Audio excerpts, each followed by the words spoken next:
Mukjizat Nabi Ilyasa alaihi salam.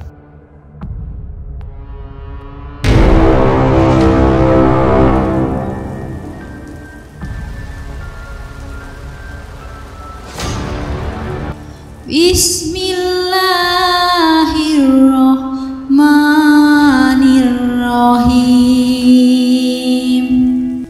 Assalamualaikum warahmatullahi wabarakatuh. Mukjizat Nabi Ilyasa alaihi salam. Yang pertama adalah memurnikan sumber air. Kala itu penduduk Yerikho mengeluh kepada Nabi Ilyasa bahwa sumber air yang mereka miliki buruk dan menyebabkan perempuan hamil menjadi keguguran. Nabi Ilyasa lantas memurnikan sumber air tersebut dengan melemparkan garam. Atas izin Allah, air tersebut murni kembali. Yang kedua adalah mendoakan seorang perempuan menjadi hamil. Suatu hari Nabi Ilyasa pergi ke kota Sunem. Seorang perempuan kaya di Sunem menjamu Nabi Ilyasa di kediamannya. Nabi Ilyasa pun selalu mengunjungi perempuan tersebut untuk menghormati utusan Allah. Sang perempuan beserta suaminya membuatkan kamar khusus untuk menginap Nabi Ilyasa bila sedang berkunjung di Sunem. Kala itu pasangan suami istri tersebut belum memiliki keturunan, sehingga Nabi Ilyasa pun mendoakan mereka. Benar saja, di tahun berikutnya sang perempuan melahirkan seorang putra. Mukjizat yang ketiga adalah menghidupkan orang yang sudah meninggal. Setelah putra sang perempuan di kota Sunem lahir, tak disangka ia mengalami sakit dan akhirnya meninggal. Nabi Ilyasa pun menghidupkan kembali atas izin Allah Subhanahu wa Ta'ala, sehingga ini termasuk mukjizat yang dimiliki oleh Nabi Ilyasa. Mukjizat yang keempat adalah menyembuhkan penyakit kusta.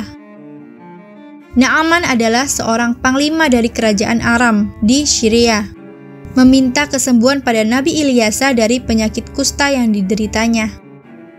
Nabi Ilyasa kemudian memintanya untuk mandi di sungai Yordan sebanyak 7 kali.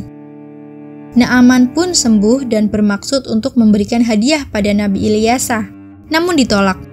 Melihat kemuliaan Nabi Ilyasa, Naaman akhirnya menyatakan menjadi pengikut Nabi Ilyasa dan menyembah Allah semata.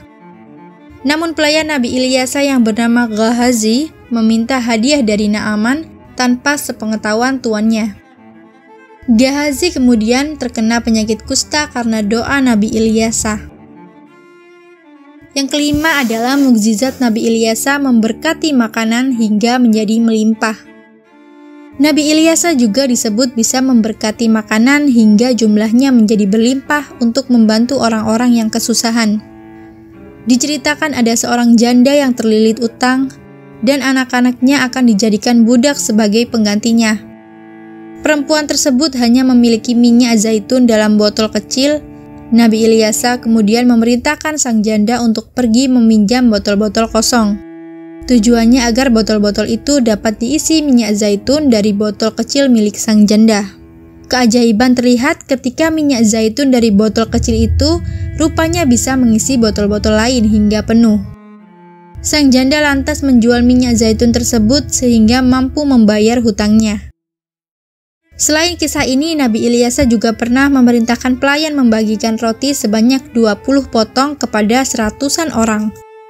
Ajaibnya roti tersebut masih tersisa. Mukjizat yang terakhir adalah mengetahui peristiwa yang akan datang. Mukjizat Nabi Ilyasa yang lain disebutkan bahwa beliau dapat mengetahui sebagian kejadian yang akan datang atau mengetahui seberapa rahasia semesta. Ketika kerajaan Samaria berperang melawan kerajaan Aram, Nabi Ilyasa memberitahukan berbagai strategi pihak Aram kepada Yoram, raja Samaria saat itu. Pihak Aram kemudian memutus sekelompok prajurit untuk menangkap Nabi Ilyasa, tapi mereka semua menjadi buta. Nabi Ilyasa lantas menuntun mereka ke ibu kota Samaria. Yoram awalnya hendak membunuh mereka, tetapi akhirnya dia menjamu dan kemudian memulangkan mereka karena nasihat Nabi Ilyasa. Ada banyak sekali hikmah yang dapat dipetik dari kisah Nabi Ilyasa dan perjalanan dakwahnya. Yang pertama yaitu sosok pemimpin yang mengayomi umatnya. pemimpin yang dihormati oleh umatnya, dan Nabi Ilyasa juga memiliki mukjizat yang digunakan untuk kebaikan umatnya. Mari kita teladani sifat 25 Nabi Allah Subhanahu wa Ta'ala, dan kita akan terus berada di jalan Allah Subhanahu wa Ta'ala. Jumpa lagi di video selanjutnya. Terima kasih. Wassalamualaikum warahmatullahi wabarakatuh.